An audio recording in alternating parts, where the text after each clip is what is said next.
Hello, everyone, and welcome back to Shock Talk. Today, we're gonna talk about a topic that gets a lot of press. We get a lot of questions about it. We're gonna talk about the mystery or the reality of IFS suspensions. And as always, today I have Shane with me and Junior with me. And woo! We're gonna turn these two guys loose. I mean, we could talk for weeks about this. We'll try to keep it short for you. But so let's get into it. IFS suspensions, and let's kind of let people know what they are, how they work, and good ways to modify it and not so good ways to modify it. IFS suspension. What does it stand for? Yeah, what does that stand for? Independent front suspension. Mm-hmm. So we can already see a potential problem, right? So that means each front wheel works independently from the other front wheel. So. Yes. Should we at least cover what the other common suspension is? Yeah, what's the other common Solid axle. Solid axle. So we're talking about off-road vehicles or trucks. Let's put it that way, right? So in the market today, pretty much everything is IFS, with the exception of Ram heavy duty, Ford heavy duty, and Jeep.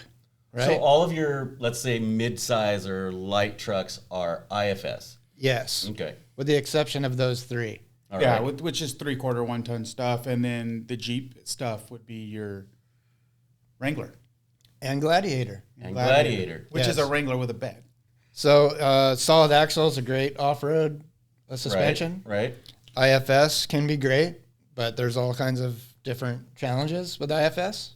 Obviously, I mean, you've got a center section which two axles are coming out of and drives each front wheel independently. Well, I think to start, I think the manufacturers of automobiles turned to IFS to create a more comfortable driving experience for the people driving. So, I mean, you date back to like late 80s, early 90s.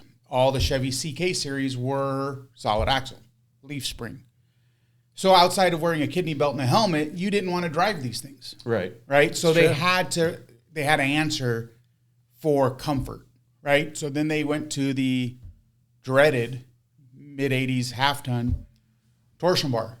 Yeah, well, it was a learning experience. They were learning as they were going about how to make these suspensions and the work. IFS stuff, there's so many different ways that IFS is sprung, so many different motion ratios in IFS. You got everything from torsion sprung IFS to leaf sprung IFS in the F-250 non-Super Duty. It was IFS. It was a Dana 50 twin traction beam with leaf springs. Wow. Yeah. That's just addition of lots of stuff going on there. Right. And then you have Coil spring. Coil over. Spring. Yeah. And coil over. And coil later spring. dates. Yeah. Right. Coil over, coil spring. And let's talk two-wheel drive, coil spring. Like that. I mean, the early Dodge half-ton, the early GM half-ton two-wheel drives, the S10. Oh, yeah. Like, they were disastrous. You couldn't do really anything with them. If a manufacturer wasn't making a spindle to lift it, if you didn't want to put a taller spring in one of those vehicles because you would rip the arms off the chassis. Of course. Remember? Yeah. Remember, people would say, I'm losing my breath every time I hit a speed bump. It's like I'm dropping off the free fall ride at Magic Mountain. Yeah. It's terrible. But that's exactly why in that era, all the two-wheel drives were being dropped, because they were great with a shorter spring.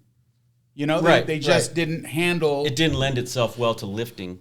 Oh, it was terrible. Yeah. It's really interesting, though. You said we went to leaf springs, but when they did IFS, on four-wheel drives, they did torsion bar typically.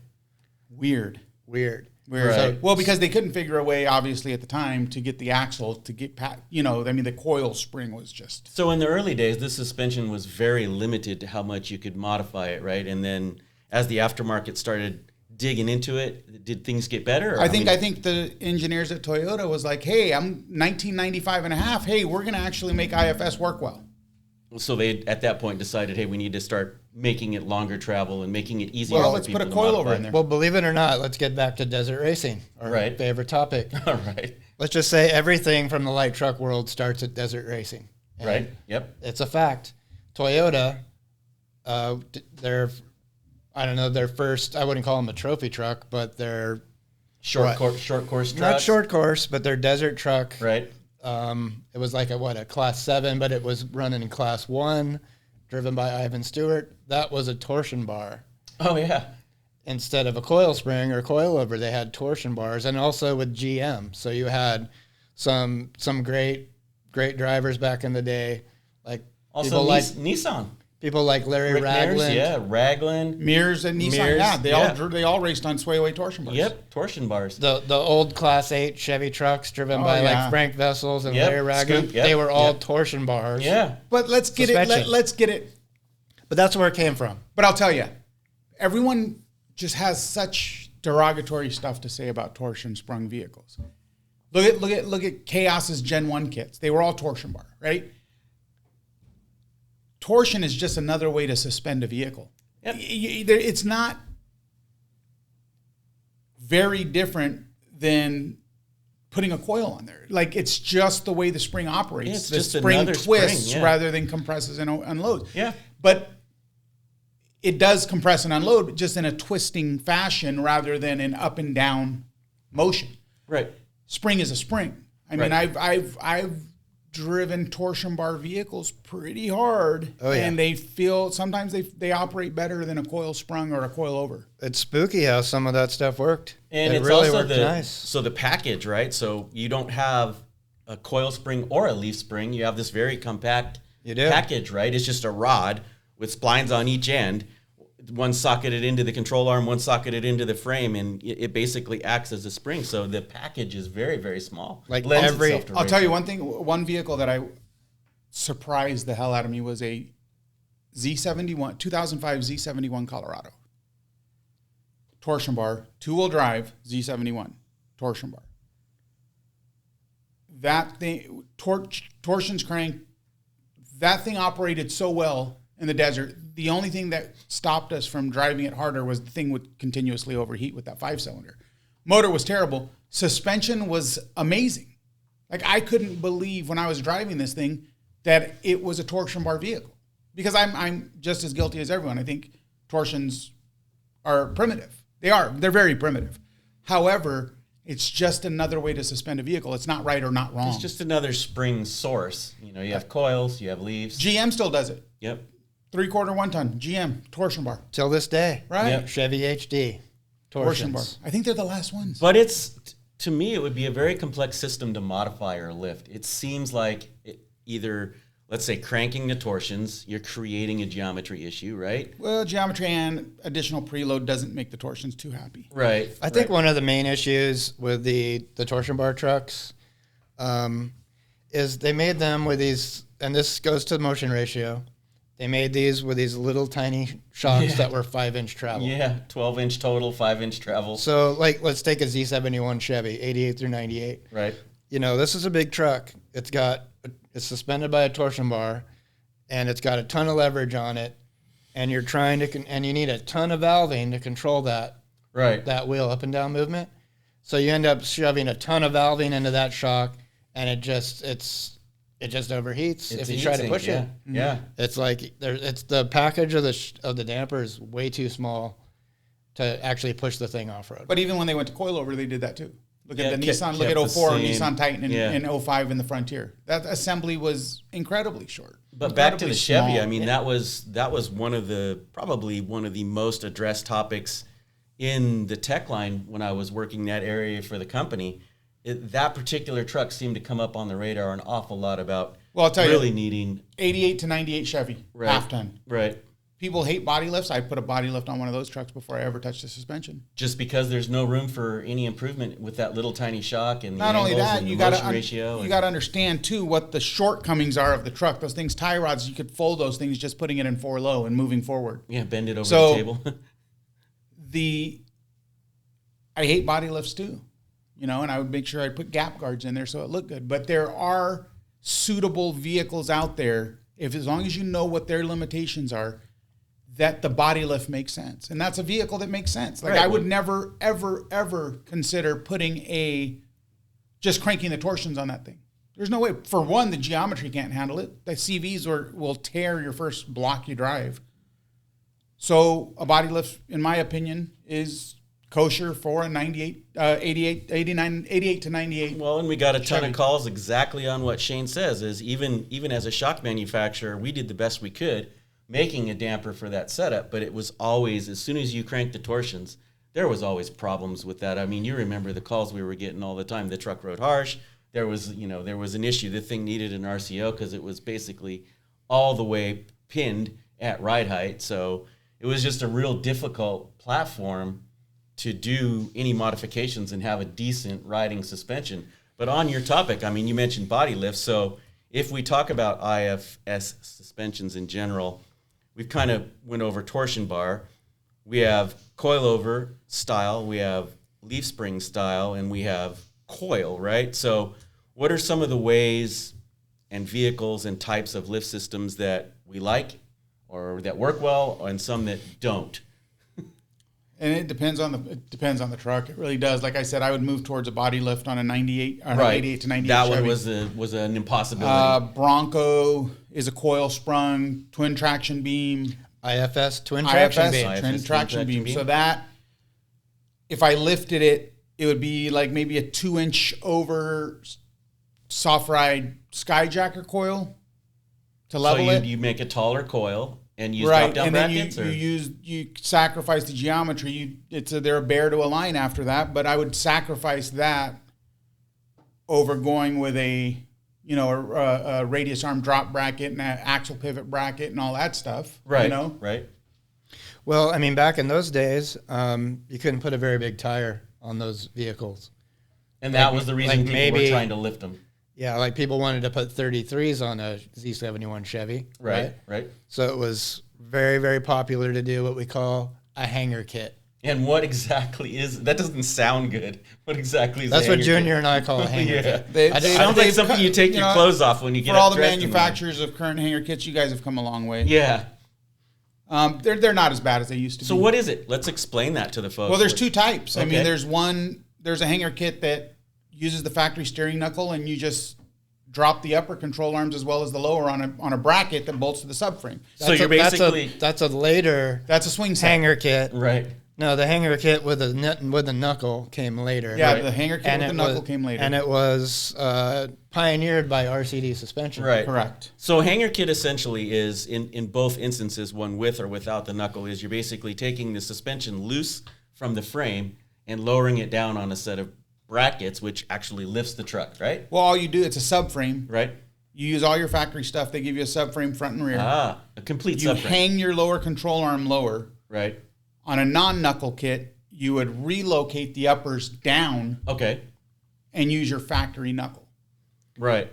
And you'd also have a swing set. It's a They system turn of your- brackets. Yeah, they Turn your steering Oh my into God. a swing set. Yeah, that's why we call it a swing set, because the steering it uses a That's right. You have the different steering center link. And So what you- about the drive line? You have now? a center link drop bracket, Right. And the bushings in those things. Remember how they would just get annihilated? So you hear these trucks coming into your driveway, and it's like, so you knew you had a swing set. on And the this best part about the swing set and the upper control arm drop and the lower control arm drop is back in those days, they wanted to paint them bright colors. Yeah. You truck. could Oh see yeah, it. remember? Yeah. I would think that would. our chromum Or yeah, chrome that would up. drive me crazy. Chrome shocks and chrome drop down brackets. with which weld is- 16 and a halves. Yeah, that just was. That was not the optimum setup. But So- then again, when the knuckle came out, when RCD started doing the knuckle, with great idea because you had a more robust suspension. However, aesthetically, it was kind of compromised because now you're compromising track width. So now, especially on the GM stuff, your front would be 3.5 inches wider than the rear. You right. didn't think that looked cool? Yeah. Oh no! I didn't And do that. and 3.5 inches taller. Than Because the if you're rear. running a 35-inch tall tire, the front looks like a park bench and the rear looked tucked. Yeah. Right. You know what I mean? It just Right. looked terrible. That was So- before wheel and- spacers in the back. Right, and nobody wanted to run fiberglass on a hanger kit because, I mean, we're just now in a generation where we're crossing high speed into overlanding. that's Back what I was then, we gonna didn't say. do that. It was either high speed or show. So your guys' opinion Well- on both versions of the hanger kit, is it cosmetic or is there any suspension performance gains at all?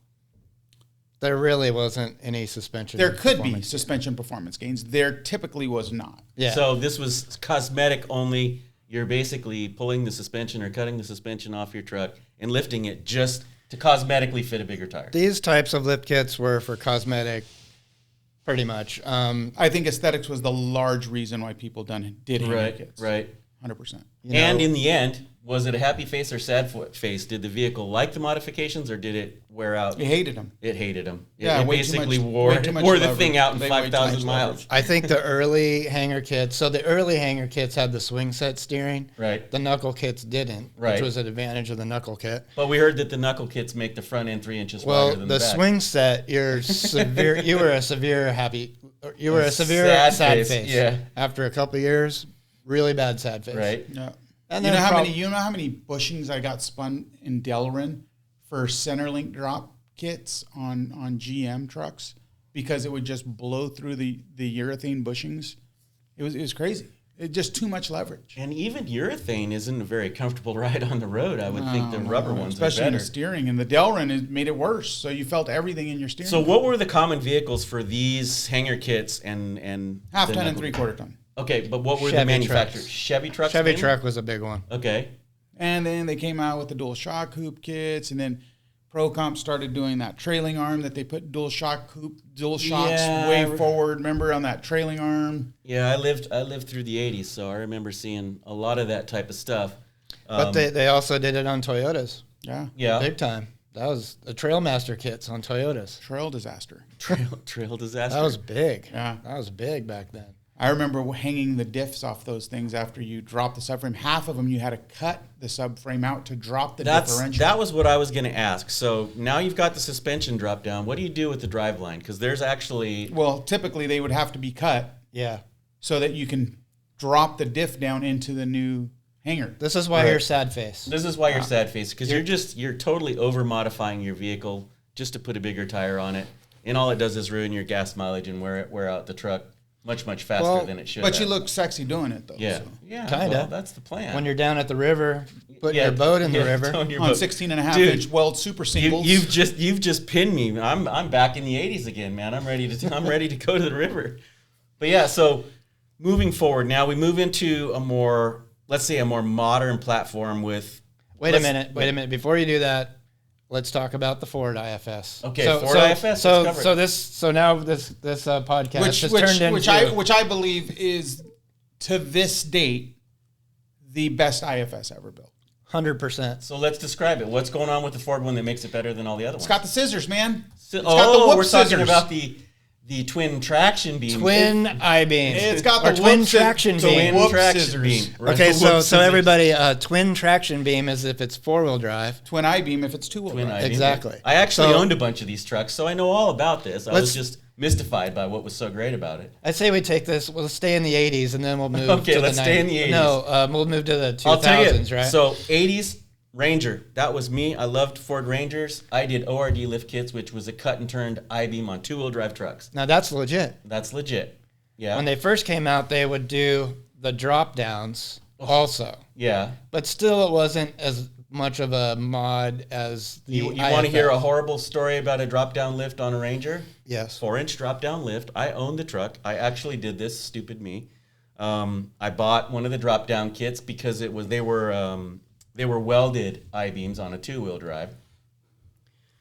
I took the truck off-roading, and I don't know what happened, but the radius rod pushed through the drop-down bracket and turned the front wheel sideways, and I rolled the truck 6 times and ended up on the roof.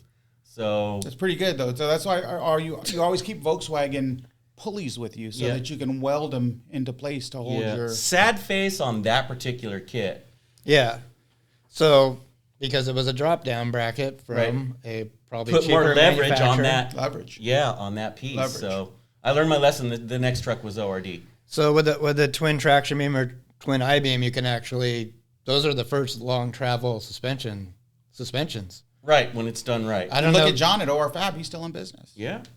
I don't know if people realize it, but with your Skyjacker coil, or maybe not a Skyjacker, but if you have the right length coil, you can get a foot of travel out of a twin traction beam Bronco or F-150. Tons of travel. So let's describe this, since this is mostly a listener type based thing, not a video type based thing. So you have two beams.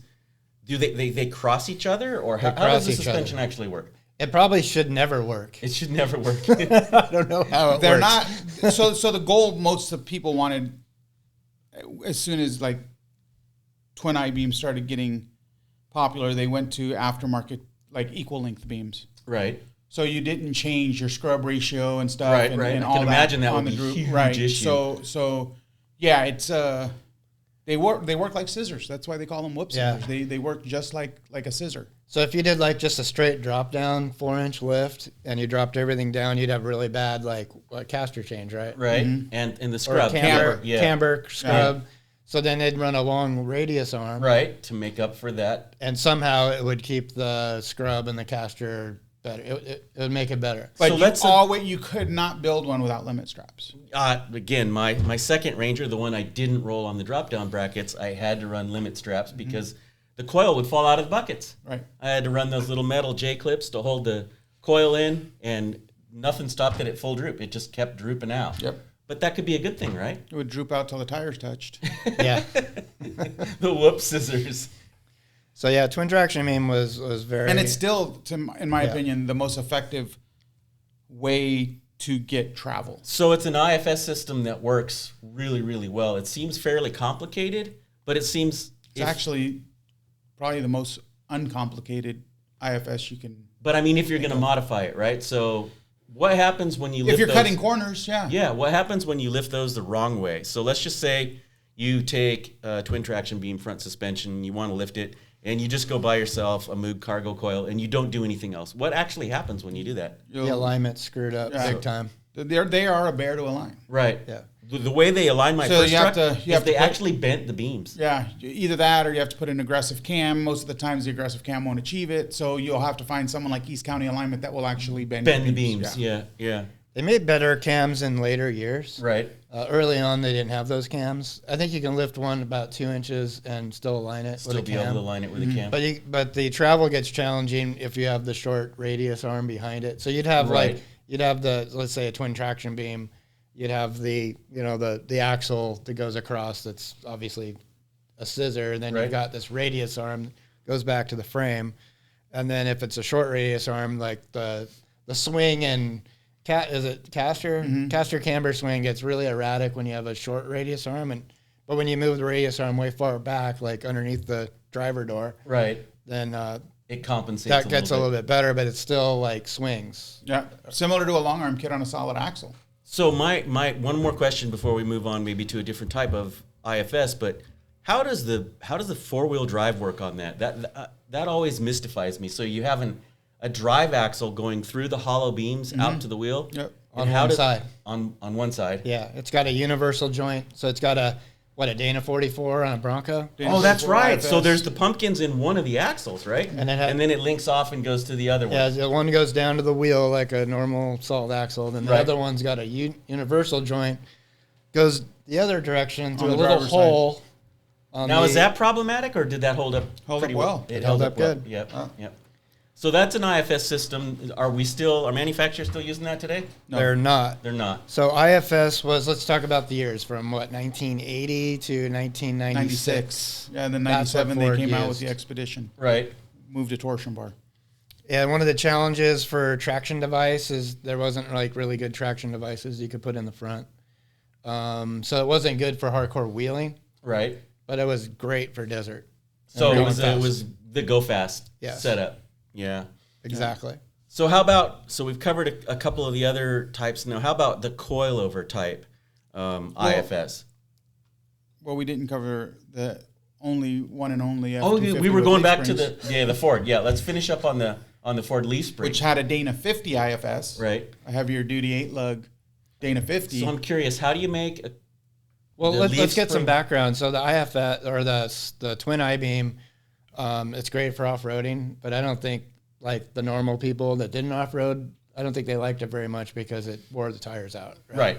You had to have the alignment and for spot some on. reason, that style suspension, the coils would fatigue and settle so much faster than any other suspension style. Motion ratio. Leverage. The long arms would kill off the spring. But let's go back to the leaf the spring. one and only, you had the undesirable to the layperson, the I-beam, twin traction beam. Right. And then instead of having a coil spring, which usually gave you a nice plush ride, you had a leaf spring. So you had a leaf spring I just with a can't twin even traction see how beam. that would work. And it was a shorty leaf spring. And you guys said this was a good suspension. No. Not that. I wouldn't say on a 3/4 ton I would have went that direction, but they did. Right. Super hard to keep aligned, super rigid, and they used a suspension that could get gobs of travel on a vehicle that didn't need gobs of travel. So it was a work truck, more of a work truck. It was a work truck. Platform. The one-ton version of that had a Dana 60. I Correct. don't know why they did 350. They should have just put the Dana 60 into the 250. So how about modifying that? How in the world would you modify or I think lift that? Superlift's the only one that know. makes like a 4-inch kit. Was And it a drop-down bracket system? Yeah, and the axle pivot was tough because you put like a 4 or 6 inch kit on there, and you put I remember putting pivot brackets on these, and the brake lines ran through. The brake lines would run through the axle pivot, so they would all be like run thin, and if I remember correctly, they discontinued all those brake lines. So I would find myself bending brake lines making my own brake lines to accommodate the fact that these brake lines were leaking. So sad face on modifying or lifting that suspension, right? Just walk away from that one. Walk away from that one. No, because you know what? Now it's probably one of the more desirable 7.3 F250 with a 7.3. Not the square car. body. I said walk away from lifting it. Modifying it. And if you do, just do the 1-ton, the Dana 60 in the front. Did that drop right in? Right. Yeah, it wasn't too hard. Okay. So you switch it to a solid axle. Switch it to a solid axle. Yeah, on the leaf springs, yeah. Because what's funny and people don't realize is the 4-wheel drives and 2-wheel drives of the Super Duty, while it was torsion or while it was beamed, even the solid axle frame had the carrier for the twin traction beams. Huh. I didn't know that. Yeah. Yeah. So it could have been from the factory. It could have been built either way. Correct. Nice. So that was the unicorn of twin traction beam, twin traction beam suspensions was the one with leaf springs. Yeah, I that don't was a even unicorn. think I wouldn't call it a seen- unicorn. I would call it maybe like a cow. Like a black sheep? Like a cow. sheep, a cow. I call it a cow. Black cow. Yeah. All right. So how about these things on coilovers now? All right. So when did that start?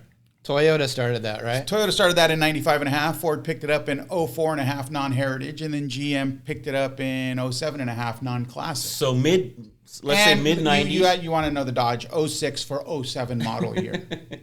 They got smart and they started building something that could be lifted, perhaps, if it was done right. Yes? No, you know what? Really, I think in the beginning of coilover, they made room for all these subprime lift kits. Because I'll tell you what I used to do.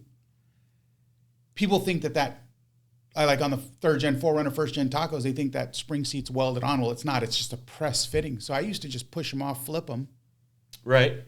and get 2 inches of lift. I think one of the real significant things that happened during those times with the IFS trucks is that back in the 80s, the 88 through 98, and the Fords had small wheel wells. Well, the Fords had big wheels, but the changed the Chevy wheel had well. a small wheel well, and you couldn't fit a big tire. But as time went on, once we started getting into like the Fords, like in 04, A 4.5.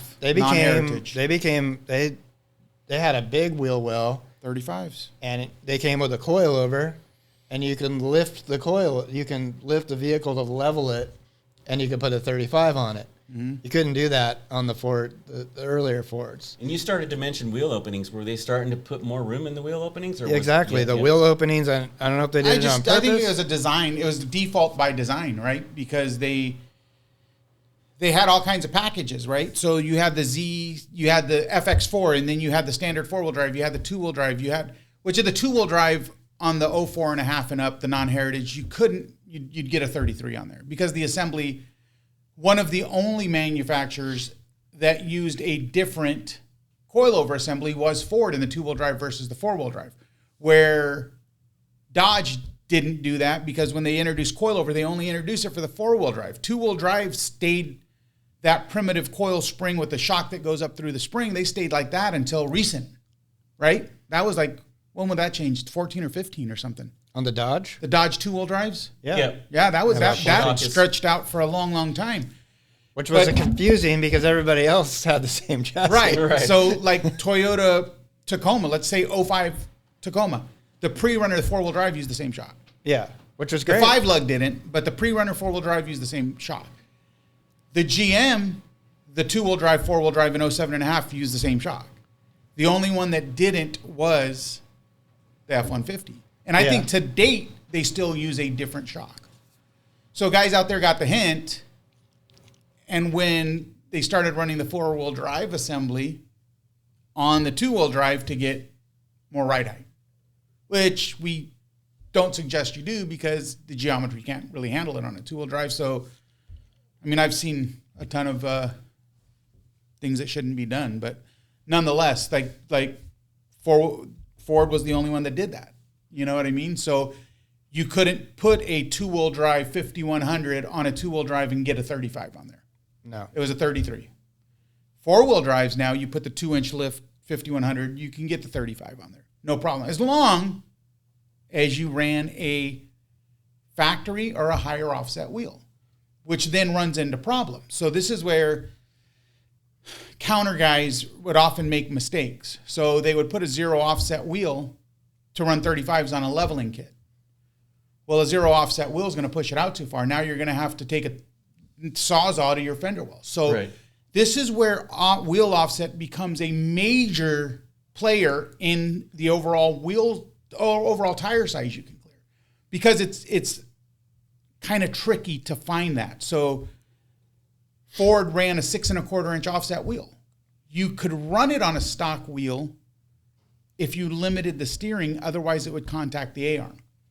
Or you can run a plus 25 or a 5.75 inch backspace wheel, still clear the 35, make it look flush, and not contact the A-arm. So there's all these little secrets into And making guess what? tire sizes fit. And just a hot tip, if you're in that situation with those cars, 18s have the best. Yeah. Like if you want a 17-inch wheel, they're typically zero offset. Mm-hmm. You need to really start looking at 18s and, I don't know, guess 20s. Yeah, the 18s and the 20s. You get more options in that. Well, yeah, size. you get the higher offsets. They're designed like with a 6.5 backspace and 5.75. 5.75. But I mean, so back to the 80s, you could barely fit a 31 on a Chevy truck, Right. or a Ford truck when it was stock, and then you'd have to lift it like 6 inches to get a 35 on. Towards the end of that trend, With people the were putting drop down 35s. brackets and the sad face. So and now all the that. Ford, with the sad face. Now the Ford comes out. You can do a leveling kit and put 35s on, and that's where the leveling kit really like came into its own. That's when it started getting really popular. And It's then just- 07, when the Tundra came out, same thing. The 07 Tundra, new body style in 07 was also that way. You can do a 5100 on there and do a 35. So less and less sad face on the more modern vehicles with the bigger wheel openings and a coilover type. You can get the tire you want, the 35, Right. However, or in a Toyota case, the 33. However, there were times where 35s were too much of a tire. So another thing that Ford did that GM didn't do is they offered it in a 4.6 liter and a 5.4. There was a lot of four-wheel drives that were built with a 4.6. Along with that, they had the 8.8 axle, which wasn't on par, in my opinion, to two-turner 35, right? If you got the 5.4, you got the 9 1/4 inch rear automatically. So you also have to think about those issues as well. So are you putting too big of a tire for your drivetrain and powertrain to handle? Absolutely. Guys with 4.6 four-wheel drives would come in, I want 35s. And no, you don't. Just You killed your absolutely axle. don't. Because that's a C-clip axle, Right. right? Everyone already has discontinued the C-clip eliminators. And watch your wheel past you as you're driving down the road. Correct. Now you can't just. I guess you can. Like you could just gear it and make it adequate, but any sort of. I mean, your Ford Bronco has an 8.8, right? So, I guess you can operate off road, but you're. I guess my thing is you never want to be at the limitations of anything on your truck, because now if you put a trailer behind your 4.6 with 488s in it and 35s, you're putting a lot of stress on components. Yep. You know what I mean? So the guys with the Ford 9 1/4s, the 5.4 all day long, go ahead. Which brings me now to, let's talk about this. We're talking about half-ton trucks, which clearly are more adequate to run a 35-inch tall tire with not as much modification or consequence. Okay? Right. Now we get into the non-half-ton trucks that are coilover that guys are running 35s on. With Toyota 8-inch housings, with the Colorado, with that little small housing. And then you got the guys that are running 35s on the new Rangers with a 2.3 turbo. Like, are these worth going down? Are these worth going down that road, or should you just go trade it in for a half-ton or a 3/4 ton? Is it going to be a happy face or a sad face? I call it a sad face. Yeah. That's a good topic, because a lot of people come up to us over the years have came up, and it's like they picked the wrong car. Right, but they do what they want. just want to fight it out, and they get the Or really, are they really bad picking sad the face. wrong car? Are they actually going out and searching for this car because they saw how much everyone on the forums are running 35s and even 37s on the trucks that they're going in search for? Well, of course they are. But that's where you have to educate yourself. Right. If you've got some lofty goals of what you want to do to a car, make sure everything else in the car can handle your lofty goals. Start with a good base platform that can. This is like and I find that the audience that does this is the same audience that in 98, 99, 2000, 2001 were trying to make Honda Civics fast. Like, you don't start with a Honda Civic if you want a fast car. Right. Can they be fast? Absolutely. Yes. I'm not. Yeah. I've built B16 cars that would do the 1/4 mile in 10.5 seconds. Are they fast? Yes, they can be fast. Do you want to start your build with a car that gets 45 miles to the gallon and is intended for economy? I mean, I guess there are people out there that do. However, you're going to start with something fast. Right. And then make it faster. You're going to make your life easier if you start with the right platform. Which makes me think that this audience loves the challenge. Yeah, some people do love the challenge. They love the challenge. I've known people like that. Should you put a 35-inch tall tire in? Man, our comment section is going to be we're probably not going to get to all you guys, but should you run a 35 on a Tacoma? Of course not. Yeah. But what if you put a hanger kit on that Toyota Tacoma? I think that even makes it worse. I think it makes room for the tires, but I also think it creates far more leverage on the suspension. Yeah, Shane just brought me back to a point that I was wanting to make with you guys before we get too far down the rabbit hole on this other stuff is, so let's go back to the coilover, the coilover type suspension, right? So we've moved out of the 80s. There's no more hanger kits, although there still are. When you're going to lift this... There is still lots of hanger kits. Yeah, right. And so there's some that are better than the others. Right. So let's eliminate the hanger kit. What other ways can you lift an independent front suspension with a coilover? I know there's a spacer that you can put on top. I know there's some of the systems that there's spacer kits. There's flipping spring seats. There's putting an old man emu coil on a stock spring or stock strut. Yeah. There's a gazillion ways to lift this. If you're talking about the right way to lift it. Right. Would be with a ride height adjustable strut. Let's sort them out. Let's get back into what happened back in those days. Sort them out. Happy face, sad face.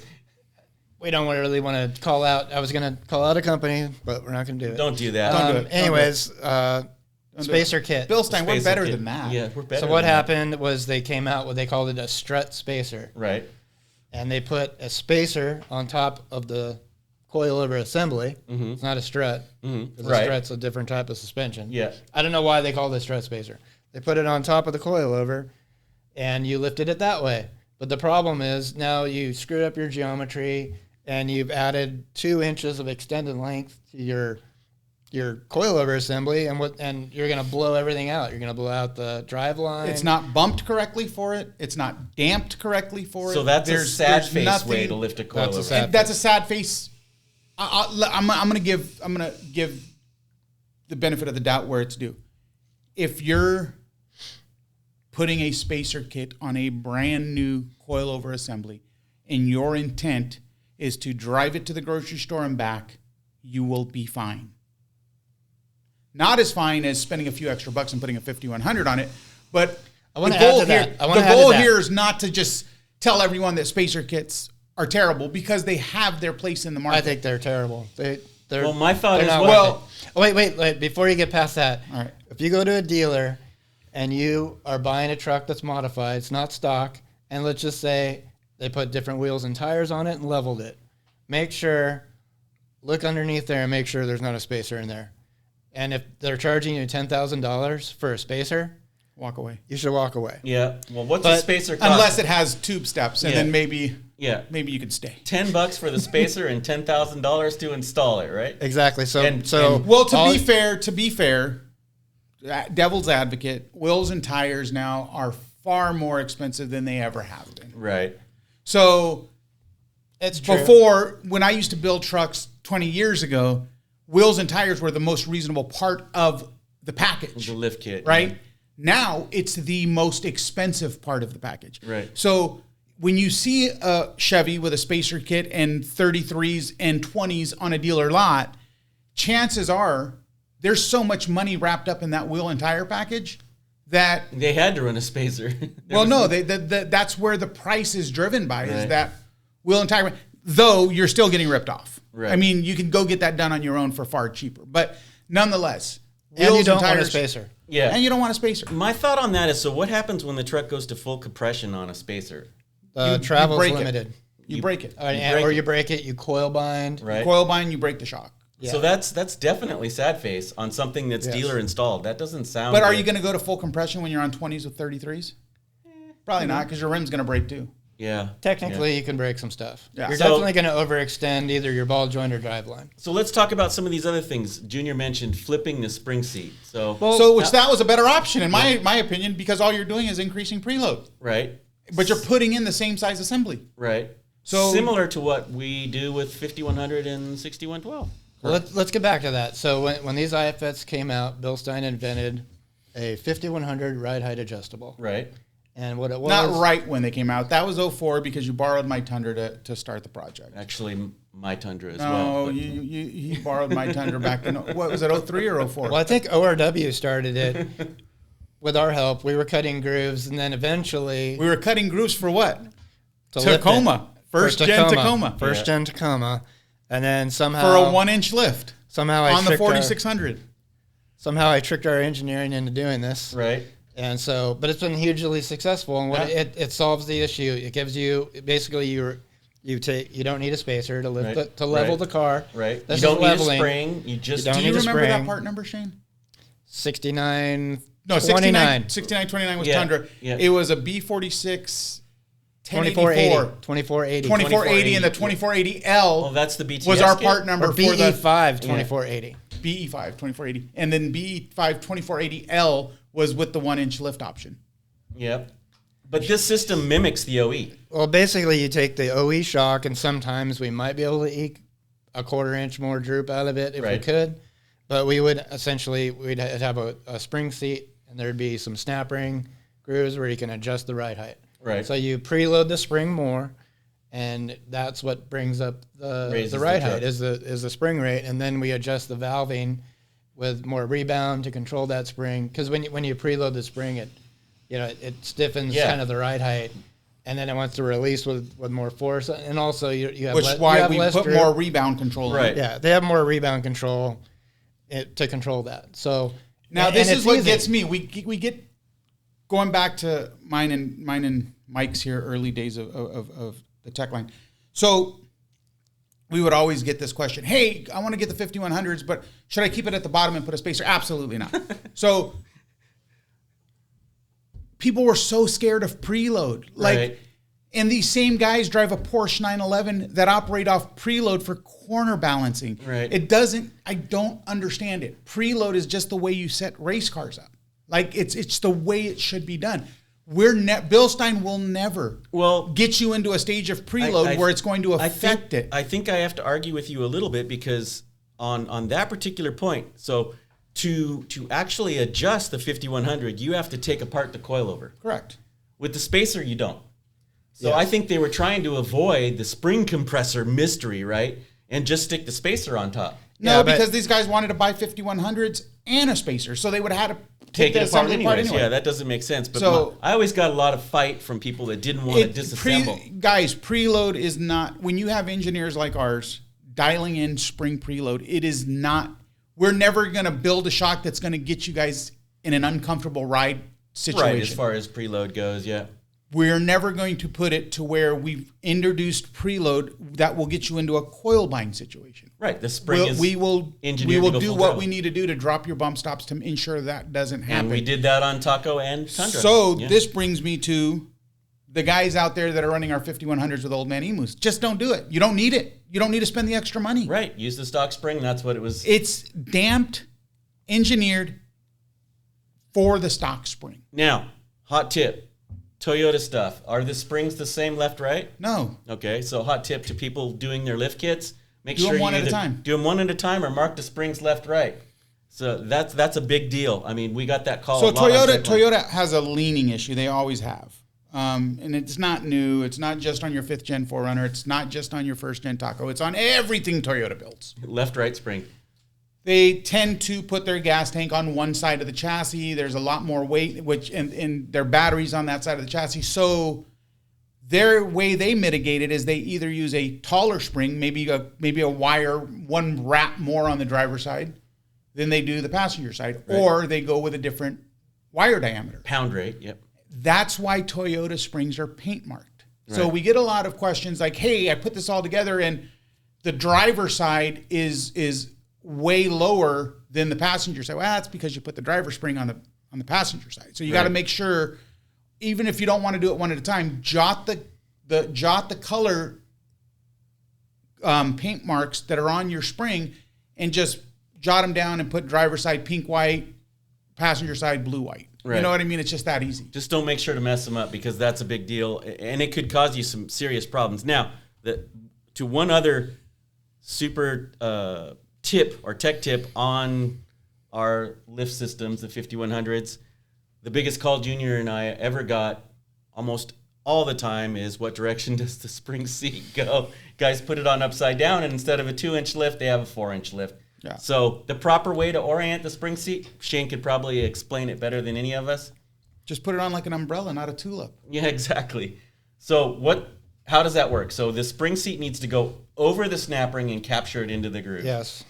Like on one side of the spring seat, there's actually a groove in the spring seat to interface with the snap ring. And then, a lot of times with the snap ring, it looks like just this little thin wire, but the spring seat goes over it and it won't allow it to open up. Right. So it's very strong. I heard and to all the mechanics out there that have been able to put that snap ring on the top groove and the seat upside down and get the assembly together, kudos to you guys. Good luck. You guys are brave men. I heard or saw test data on that there's like a 20-ton braking strength on that snap ring. It's beyond OE. It's the same as OE at least. I think it's beyond OE. Yeah. Brake. And that was another thing we got all the time is, how's that little tiny piece of tinfoil going to hold up my truck? Well, if you put it together right, it's definitely going to hold it in place and never have any issues. Yes. It's the same way Toyota built it from the factory, more or less. So it's good to go. It is factory spec. Yeah. I mean, if you think about a weld and how much you'd penetrate in a weld, I think that goes deeper. Exactly. Yeah, exactly. Yeah. So good durable system on the IFS trucks. Yes. So what type of vehicles do we offer that system for? We offer that on any late model, any IFS light truck that comes with a coilover. So that would pretty much cover almost all the brands except for Dodge? No. Dodge 2014. Right. Once you get into 2014 on the 06. We cover up to starting at 06 with Dodge. And then when did they turn into Ram? 14? Or 09? 09. So the DS. That's when they half-ton went to a coil sprung rear. Yeah. So yeah, any of these vehicles that have an IFS. We talked about 6112 last episode. We This did. is the similar product, but has something different, but it's designed to achieve the same goal. It is, but before we move to that, I want to talk about droop travel. The other thing with the spacer kits is they were like way too high, right? They didn't have any droop. So you have a limited amount of travel with these suspensions. Right. You have a certain amount of just wheel travel, and then you set the ride height. A lot of times with the spacer kits, like particularly like with a Toyota Tacoma, a lot of them are 3-inch lifts. The spacer's 3-inch. When at 3 inches of lift, your suspension is completely pegged out. All the way. It's mimicking full droop at ride height. And let me make this clear, not at ride height. No. So 3 inches is 3 inches at ride height. Right. So I don't care if you lift it with a spacer, with a coilover assembly, and crank it to the moon. 3 inches is 3 inches at ride height. What Shane is talking about is when the suspension unloads, now the damage starts. There's no unloading. Right. It's basically fully pegged. It'll unload because, again, 3 inches is 3 inches at ride height. The weight right. of the vehicle. The 3 inches is 3 inches regardless of how you accomplish it. The 3 inches is 3 inches at ride height. It's when the suspension is unweighted that the 3 inches is critical now on how you achieved it. Right. Yeah. Right. So I mean, all of the 5100 ride height adjustables have droop travel in mind, and we try to have at least 2 inches of droop travel to kind of maintain a pretty, like, you have to have droop travel or your car's not going to ride good. Well, imagine it trying to go around a corner. It's going to actually lift the tire if there's no. It could lift a tire easily, like any undulations in the road. The chassis is just going to follow all of that instead of the wheels following it. Right. So we found that you have to have at least 2 inches of travel. And that's why, like, on some of these GMs, like 07 to 14, it's only a 1.75 inch lift because they only have 3 inches of damn travel on the shock. Right. So, remember when we had that Chevy half ton that was, I think it was a 08 or 09? Maybe it was a 13. And at the same time, we had the Camaro SS. We were doing like fit verification, and the Camaro had more travel than the half ton truck. That's horrible when they build trucks with such short travel, like 3-4 inches of travel. Yeah. It doesn't really give you a lot of room to work. So I mean, all these are designed to have a decent amount of droop travel. With the 5100s and 6112s, and droop would, in my mind, would be a safety feature. If that wheel can't go down and stick to the road, at some point you're going to have issues. More importantly, in my opinion, is the amount of tuning that's involved in the 5100 to make sure when your vehicle is drooping, it's controlled well. Right. Yeah, so that's where it has to slow down all that unsprung weight or sprung weight. Yeah. That's where the issue with a spacer is involved, is when you put it on a factory low pressure gas force stock damper. Yeah. There's no additional control. Right. You don't. So now when that suspension unloads, it just unloads with zero damping force. Bang, It's just unloads.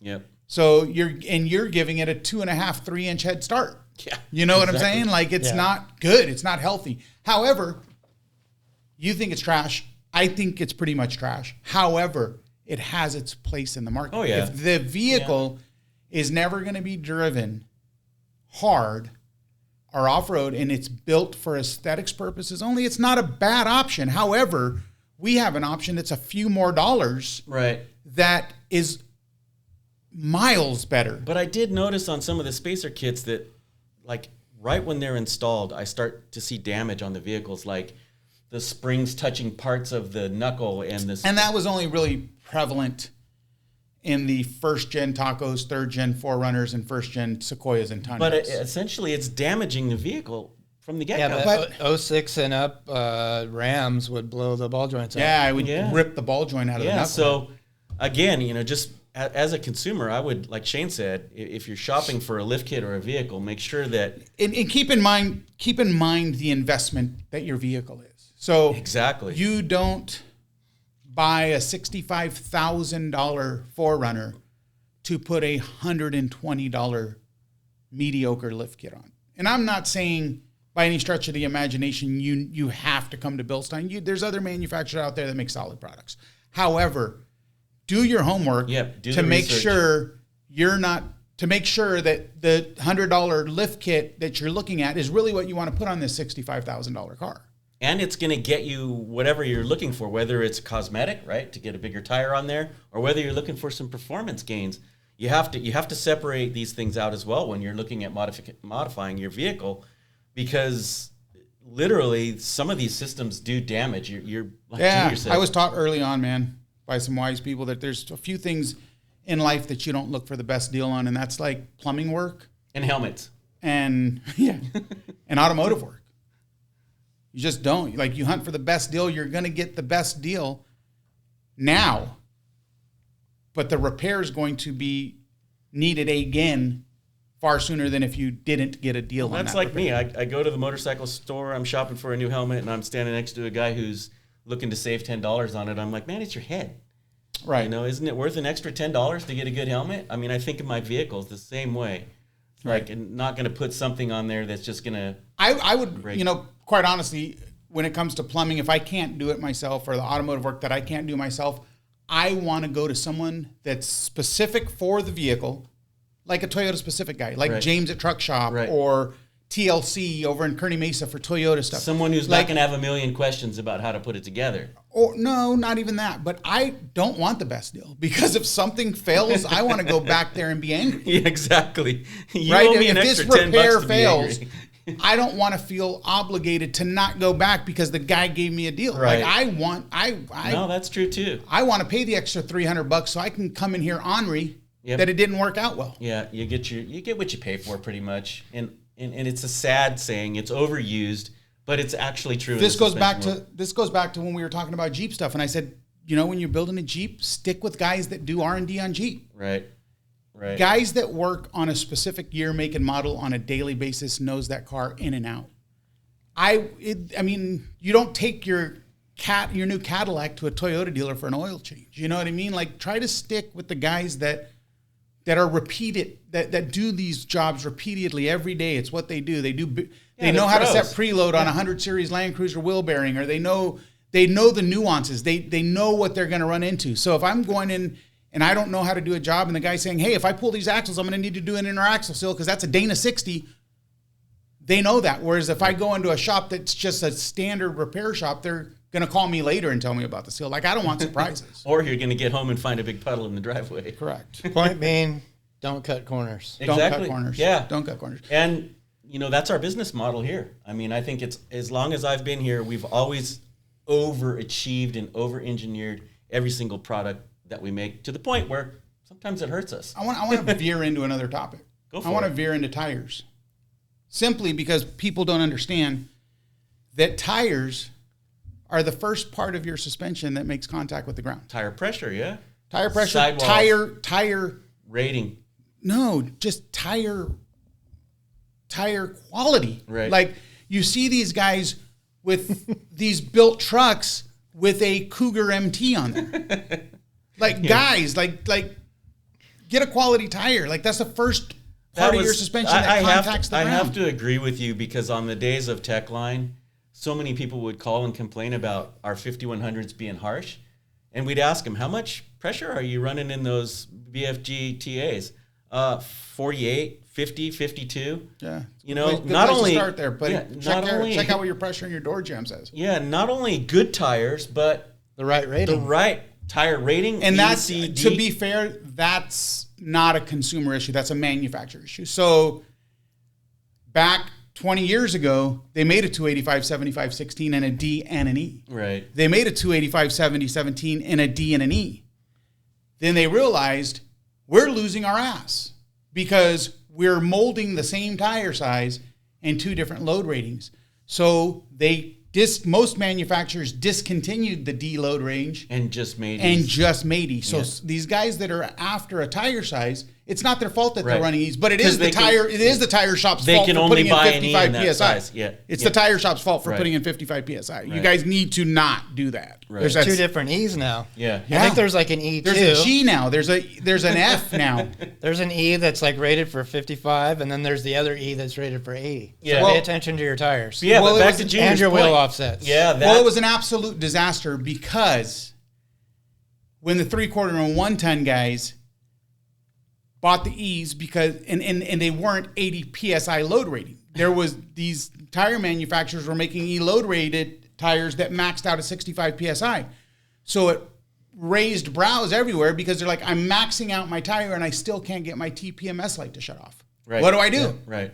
What do I do? Do I get a Hypertech tuner and drop my PSI rating and go below what the manufacturer stated? Yeah. You don't do that. You got to get a tire that's rated at the PSI that the car is intended for. So then tire manufacturers started catching on around that time where, hey, we can't, 65E load rated, we can't do it.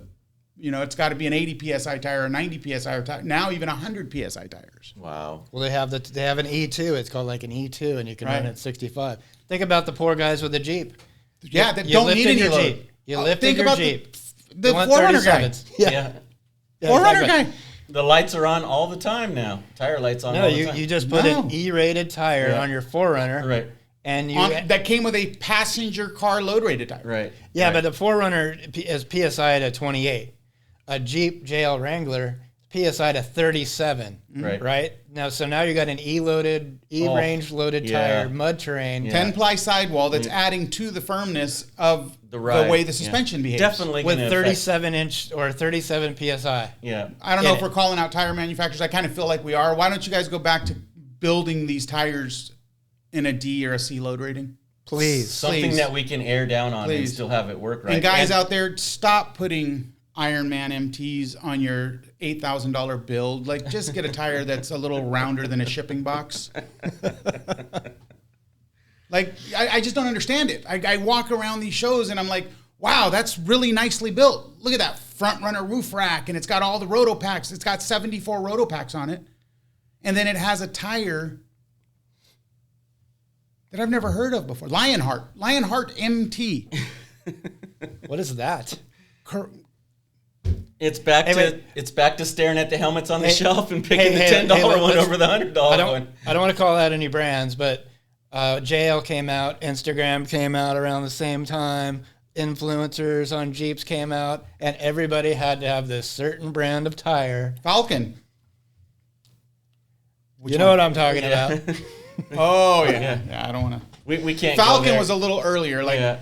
you know, Falcon. No, Falcon's a great tire but compared Falcon to the made one it, we're right, talking right. about. Falcon, yeah, the one that burns out black smoke. Yeah. Okay, so anyway, Falcon started their AT project back in like 2000. But they had a terrible rubber compound in the beginning. So they would wear quickly, but then they started, it's like Instagram hit and everyone was running Falcons. Yeah, they actually make a great tire now. And that's not, like, I don't judge people anyway. I judge your builds though. But I would never judge a build that had a Falcon MT or a Falcon Wild Peak on it. I just wouldn't judge it because that's a great tire. I wouldn't Right. judge it if I had a Toyo. That's a great tire. BFG is a great tire. Nitto is a great tire. When I see a Lionheart MT on your build and you have shocks that are $5,000, like, people, come on. Yeah. And then there's two baby seats in the back of the 4Runner. Like, you guys trust Lionheart With your kids, yeah. with your kids in the car. Yeah, it's back to quality. It's back to picking, matching the build quality of the vehicle across the entire platform that you're going to use it for. Don't buy the $6 tire if you're going to have $8,000 worth of suspension. And Right, wanna go like, fast. come on, let's get right. I mean, then you look at the wheel weights because they have this beautiful wheel that it's, and They then got you all look this at- lead melted Yeah, on you one got- side of you the got- rim. You got 27 ounces of weight, and then it's counterbalanced with 13 ounces on the opposite end to try to balance to overcome Lionheart's shortcomings. Yeah, the And fact when that they cast that tire out of round. And when it's 95 degrees out, half of those weights get ejected right off the rim. But before we end this, let's talk real quick on the leveling kits that we cover that aren't coilover assembly. Yeah. What is that? Which ones are they? Torsion. Torsion leveling kits? 99 to 07 half ton Chevy. Classic. It's a torsion bar. GMHDs. Yeah, GMHDs. Now, you're counting on someone else to make the torsion key in that system? Or 100%. Yep. So you would need a torsion key to use this. You need a minimum of 2 inches to use this. For one, the damping is so, it's substantially heavier damped than what a 4600 is. Substantially. Right. Substantially. So if you put a 5100, guys that put 5100s in with a relaxed torsion, like not gonna be not happy. keyed, That's a sad face. they say they love it, they don't love it. Right. Guys that put 4600s on with a shock spacer on a torsion key lift say they love it, they don't love it. Right. Too because soft. Yep. the amount of damping change between those two shocks on a Chevy torsion half ton and 3/4 ton are substantial. Right. You're torquing that spring up quite a bit. And it needs ton of rebound to control that spring And energy. plus it's such a short travel application where we talked about that. That shock has to do all yeah. of that work in 2 inches. I get calls all the time. Hey, I can't. My suspension's drooped out, and the shock doesn't even reach to the lower control arm. Sure, it doesn't. Yeah. That's your droop the limiter. droop limiter, yeah. Yeah. You got to push the control arm up to get it fastened. Yep. Absolutely. That's the way GM designed it. Pretty much any modern IFS suspension, the shocks are the is droop droop limiters. limiter, yeah. Correct. Yep. Correct. So keep that in mind. There's another scare factor about, let's say, inadequate products is that tube with the piston rod in it is stopping your suspension from opening up and blowing parts all over the road. So make sure that you buy a good quality piece if you're lifting or lowering your vehicle. And for all the guys too that are putting these coilover assemblies together with an impact wrench, God bless you. I've done it. However, don't take it apart with it because you're going to spin the piston rod right out of the shock body. Yep. And it does damage the shock. And it damages the shock, and then your valve stack and your working piston stay in the tube, and you're left there with a piston rod and a shock body and wondering what to do. Piston rod shoots out. So typically that happens when you try to either change ride height or take the assembly apart for whatever reason you're taking it apart. Maybe you installed it wrong the first time. Maybe you're adjusting ride height. If you use an impact to put it on, it's not as detrimental, though we've seen tons of people break them with too heavy of impacts. However, taking them off, when you spin that thing off, you're spinning the piston rod the opposite direction of the tenon nut that holds the piston and the valve stack on. So chances are you're going to. That's why we say no. It could be safe. No air tools. As much of a struggle it is, use hand tools only. And since Junior mentioned it, make sure that you use the proper type of tools as far as spring compressors go. There's a lot of spring force. What are we looking at? Over 1,000 pounds in spring force in most cases. Could be a lot. So don't. I hate to bang out any things, but try not to buy or use rental tools. Either take it to a shop or get the right tools. Yeah, and if you guys are trying to save money, the best thing to do that I've found in the past is take the assembly out. If you want to be a DIY guy, be a DIY guy. You guys can do it. I know you can. However, make sure you're safe. Take the assembly out. Take it to a shop that has a wall-mounted spring compressor. It'll be way cheaper than taking your car in there and just have them swap the spring over to the new assembly and keep it moving. Yeah. There's no shame in that. Exactly. No shame. It's definitely better than a co-payment for getting your face smashed in by a coil spring. We just want to let everybody know that on the coilover thing that there is a lot of spring force involved in doing these lift systems. Not any more than what was on the spring when you bought your truck, but it's still. And I'm going to touch on one thing too before we leave. No, there's one thing I got to touch on. Two things then. Touch on it. Who goes first? Okay, the other type of leveling kit we have is the 6112. Yep. Yeah, we've touched on that a lot. Yeah, we hit on that last week. Yeah, and why would you want a 6112 over a 5100? Comes down to motion ratio. You've got a ton of valving inside of these IFS trucks to control them.